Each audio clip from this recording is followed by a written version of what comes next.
وہ عمران خان کی مخالفت بھی کرتے ہیں، وہ نواز شریف کی بھی کرتے ہیں، زرداری بھی کرتے ہیں، لیکن نعرے جو لگا رہے ہیں وہی عمران خان والے ہیں۔ مثلا عمران خان تبدیلی کی بات کرتے تھے، اقرار نے بھی تبدیلی کی بات کرنا شروع کر دی، جی تبدیلی ہونی چاہیے۔ وہ کہتے تھے کہ مورسی یہ جو سیاست ہے یہ نہیں ہونی چاہیے، خان یہ کہتے تھے، اور اقرار نے بھی یہی باتیں کرنا شروع کر دی۔ وہ زور کے ساتھ یہ نعرہ لگاتے تھے، جی کل آپ کے بچے مریم کے بلاول کے غلام ہوں گے، اور آج وہ بھی یہی نعرہ لگا رہے ہیں، جی کل آپ کے بچے بھی ان کے غلام ہوں گے۔ وہ کہتے تھے جی متوسط طبقے کو میں نمائندگی دوں گا، اقرار بھی یہی بات کر رہے ہیں کہ میں متوسط طبقے کو نمائندگی دوں گا۔ عمران خان نے یہ نعرہ لگایا تھا کہ اسمبلیوں کے اندر عام لوگ جائیں گے اور میں یہ جو ہے یہ نظام ٹھیک کر دوں گا، فلاں کروں گا، یہ کروں گا۔ اقرار الحسن بھی ساری وہی باتیں کر رہے ہیں۔ اگر اقرار نے بھی وہی باتیں کرنی ہیں جو عمران خان کر چکے ہیں، تو پھر یہ وہی جانوروں کی وہ جو چارہ چبانے والی وہ گلی جس کو بولتے ہیں، یہ تو وہی ہے کہ وہ چبائی ہوئی بات کو دوبارہ چبا رہے ہیں۔ اگر اقرار یہ چاہتے ہیں کہ مجھے یہ جو سیاست کے اندر خلا ہے، تو اسے ایک تو خواہ مخواہ کے لڑائی جھگڑوں سے گریز کرنا چاہیے۔ کم از کم آپ نوجوانوں کے ساتھ نہیں لڑ سکتے۔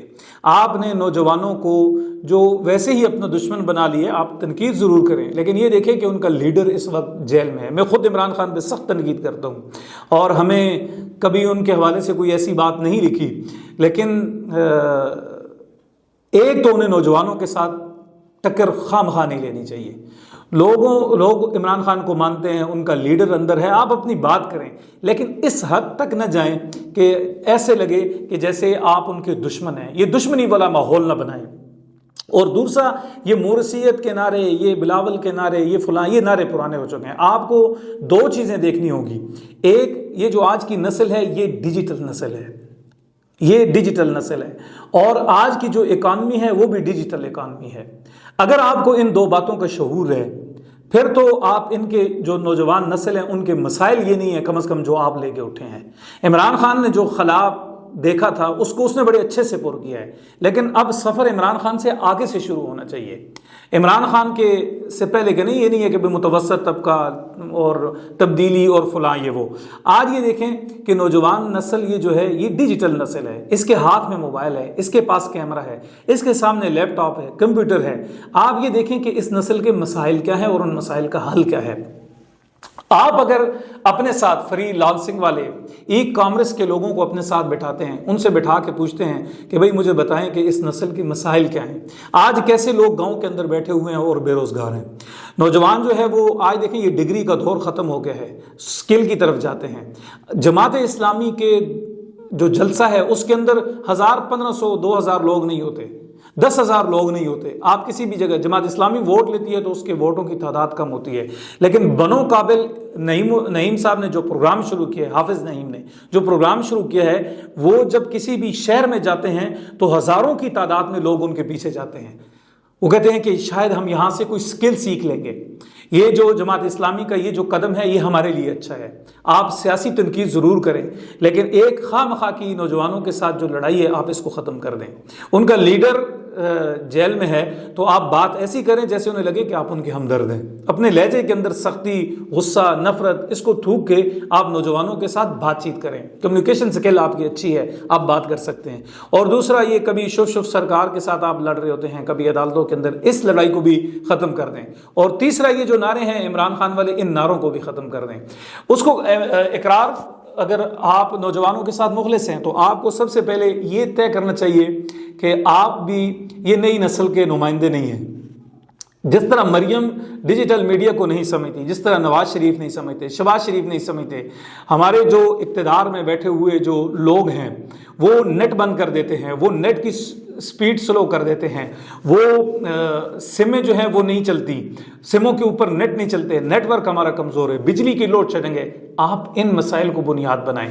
آپ ایک ڈیجیٹل جو لوگ ہیں آپ ان کے ساتھ بیٹھیں، ان سے پوچھیں کہ اس نسل کے مسائل کیا ہیں، پھر ان کو مجبور کریں، آپ اس کے اوپر بات کریں۔ ایک سب سے پہلے انہیں ٹاؤن ہال میٹنگز کرنی چاہیے ہر شہر کے اندر، وہاں آپ بولے نہیں، نوجوانوں سے جا کے پوچھیں کہ ان کے مسائل کیا ہیں۔ آپ ان مسائل کی ایک لسٹ بنائیں اور پھر اس کے بعد ان پہ بات کریں۔ اور دوسرا، یہ جو پے پال اکاؤنٹ ہے یہ پاکستان کے اندر کیسے آ سکتا ہے؟ اور یہ جو برآمدات کے ذریعے جو پیچیدہ قوانین ہیں ان کا خاتمہ کیسے ہو سکتا ہے، اور نوجوان اپنے ملک کے اندر بیٹھ کے پیسہ کیسے کما سکتا ہے۔ آپ تقریر نہ کریں، آپ لوگوں کو سنیں، آپ نوجوانوں کے مسائل سنیں، اور پھر یہ دیکھیں آپ بلوچستان جاتے ہیں تو یہ نہیں ہے کہ آپ لاہور والی تقریر بلوچستان میں کر رہے ہیں، یہ نہیں ہے کہ آپ بلوچستان والی تقریر اٹھتے ہیں اور وہ وزیرستان آ کر کرتے ہیں، یہ نہیں ہے کہ آپ وہ ہزارہ میں آ کے کرتے ہیں، وہ کراچی میں جا کر، ہر جگہ کے مسائل الگ ہیں۔ آپ ان مسائل کو پہلے لوگوں سے سنیں، دیکھیں کہ ان کے مسائل ہیں کیا، اور پھر دوسرا یہ ڈیجیٹل جو دنیا ہے اس پوری دنیا کو سمجھیں کہ یہاں مسائل کیا ہیں۔ یہ جو ہمارے اقتدار میں بیٹھے ہوئے لوگ ہیں یہ 80 کی 90 کی دہائی والے لوگ ہیں، اس دور کے مسائل الگ ہیں۔ مریم آج کہاں قرضہ دے رہی ہے، اس کو قرضہ اگر دیتے ہیں تو وہ نوجوانوں کے لیے کیا ماڈل ہونا چاہیے، کس فیلڈ میں ہونا چاہیے۔ ہماری وفاقی حکومت اگر قرضہ دیتی ہے، اگر نوجوانوں کے ساتھ شہر کے اندر چھوٹے چھوٹے سکل سکھانے کے اگر یہ طریقے شروع کر دیے جاتے ہیں تو اقرار کو بڑا اچھا وہ خلا پر کرنے کا موقع ملے گا۔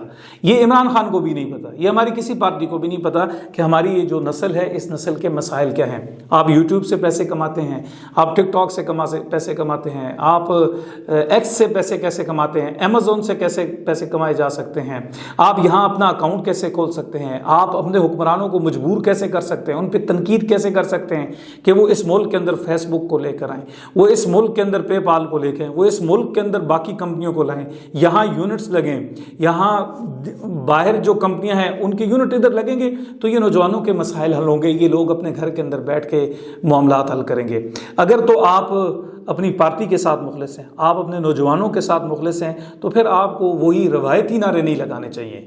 یہ ڈیجیٹل نسل ہے، ڈیجیٹل اکانومی ہے، اور اس کے جو مسائل ہیں اگر آپ ان پہ بات کریں گے تو میرا خیال ہے آپ کی جگہ بن سکے گی، وگرنہ آپ نے ARY کو بھی چھوڑ دیا ہے، دو چار تقریریں کرتے رہیں گے، سوشل میڈیا پہ لڑتے رہیں گے اور شغل میلہ لگاتے رہیں گے، تو شغل میلے کے لیے باقی لوگوں نے بھی شغل میلہ لگایا ہے تو اقرار الحسن کی شکل میں ایک نیا شغل میلہ ہو جائے گا، لیکن یہ شغل میلہ نہیں ہونا چاہیے۔ تو اگر آپ کی ایک جاندار آواز ہے، اس آواز کو باقی رہنا چاہیے، حکمرانوں پہ دباؤ ہونا چاہیے، جو نئی نسل کے مسائل ہیں آپ ان کی بڑی توانا آواز ہے، وہ آواز آپ حکمرانوں کے سامنے بھی پیش کریں، ان کے مسائل حل کروائیں تو آپ کی جگہ بن سکتی ہے، وگرنہ بہت مشکل ہوگا۔ بہت شکریہ۔